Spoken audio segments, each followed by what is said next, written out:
Então vamos lá, a segunda parte dessa reflexão, né? Mulheres lésbicas e o processo de desfeminilização estética e comportamental. Então, quando a gente pensa em feminilidade estética, né? Pensando em estética enquanto a aparência, né? As roupas, como a pessoa se apresenta é, corporalmente, né?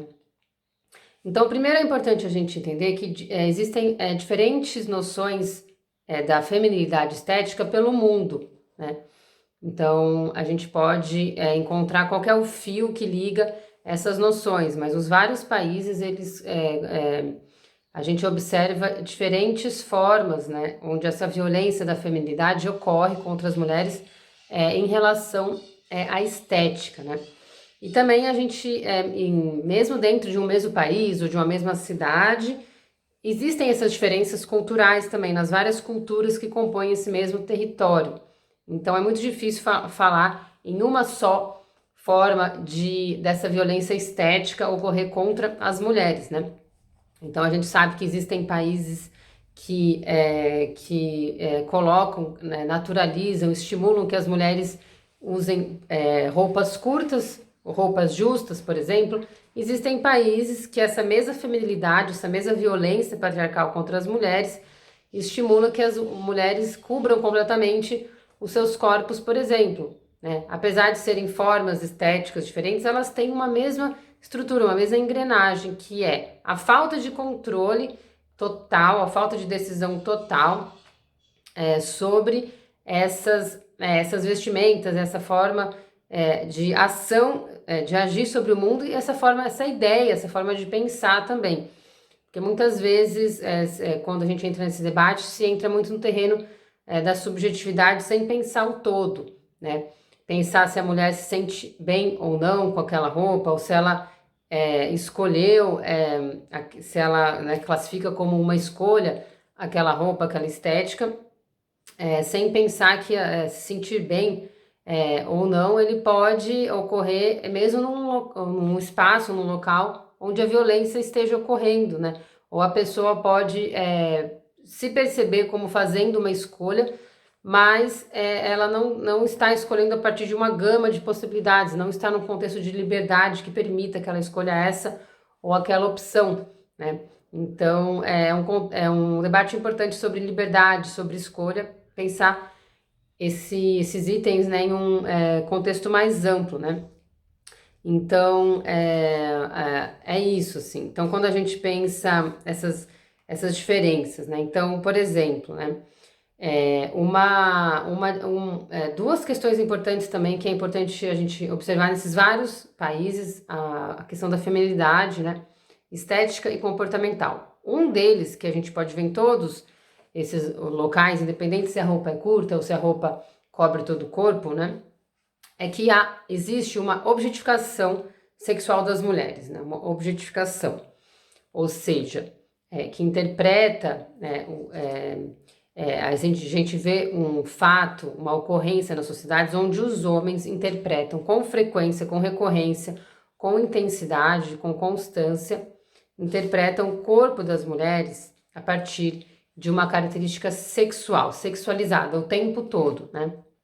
Independente da roupa que essa mulher esteja usando, né?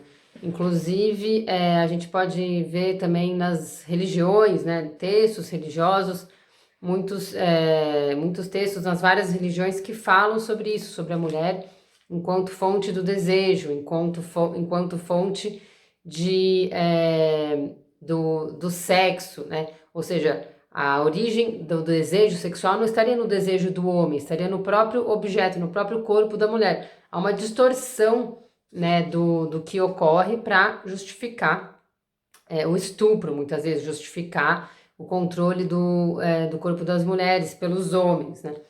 Então, enfim, por exemplo, quando a gente pensa, por exemplo, nos textos do islamismo, né, que falam que a mulher é a fonte do desejo, então ela deve se cobrir desta ou daquela forma, pois se mostrar esta ou aquela parte do corpo, isso pode gerar um desejo intenso nos homens. Então ela deve se cobrir. Ou seja, o problema não seria controlar esse desejo ou respeitar as mulheres, independente do desejo que os homens sentem, né? Seria então controlar o corpo das mulheres, né?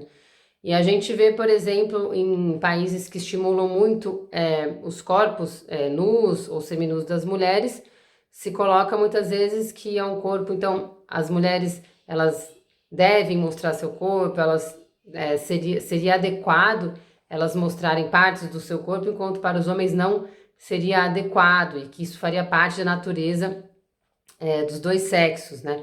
E se coloca também essa exposição do corpo das mulheres como algo estimulado, que deve ser feito para, enfim, que ela gere uma aparência de si mesma que seja provável, desejável, que se enquadre também em exigências estéticas. Essa exigência estética faz parte a exposição do corpo faz parte da exigência estética, né?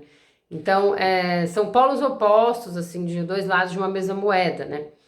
O Brasil, por exemplo, é um local onde se estimula muito a exposição dos corpos das mulheres, relacionando essa exposição aos processos da feminilidade, né? Então, essa é uma questão que une todos esses países, a objetificação sexual, independente se o corpo está coberto ou está exposto, né? E a gente pode pensar também que muitas vezes a mulher, será então que não podemos escolher estar com o corpo todo vestido ou todo exposto, etc.? Isso também seria importante, né? No processo de autonomia de escolha das mulheres, a gente também, obviamente, escolher a forma de se vestir. Então, aí é que tá, né? Em uma sociedade que não exista violência contra as mulheres, não exista patriarcado, essa questão de como se vestir vai ser meramente uma escolha realmente individual das mulheres e não vai acarretar nenhuma violência, não vai ser resultado de nenhuma violência e não vai significar isto ou aquilo, né, em relação aos papéis de gênero, seria simplesmente uma personalidade, o jeito de ser da pessoa, ela acha mais interessante este ou aquele tipo de roupa. Eu acho que é sim possível pensar, mesmo no patriarcado, por exemplo, uma mulher que ela tá com uma roupa curta, por exemplo, justa, não necessariamente ela tá completamente, isso seria completamente um resultado de uma violência contra o corpo dela, de uma objetificação sexual. Eu acho que é possível a gente pensar nessas fissuras também. Então, uma mulher que expõe seu corpo de forma assertiva e que ela se coloca assim como até uma resistência à interpretação oposta, que seria a objetificação sexual. Eu acho que é interessante e importante a gente pensar que existe essa possibilidade também. Assim como a mulher que cobre todo o seu corpo, pensar isso como uma possível escolha também, mesmo que não seja, que a gente não viva num ambiente total de escolha e liberdade, né? Mas, enfim, existe um nível de livre-arbítrio, né? Em todos os regimes de dominação. E é importante a gente pensar esses níveis também, né?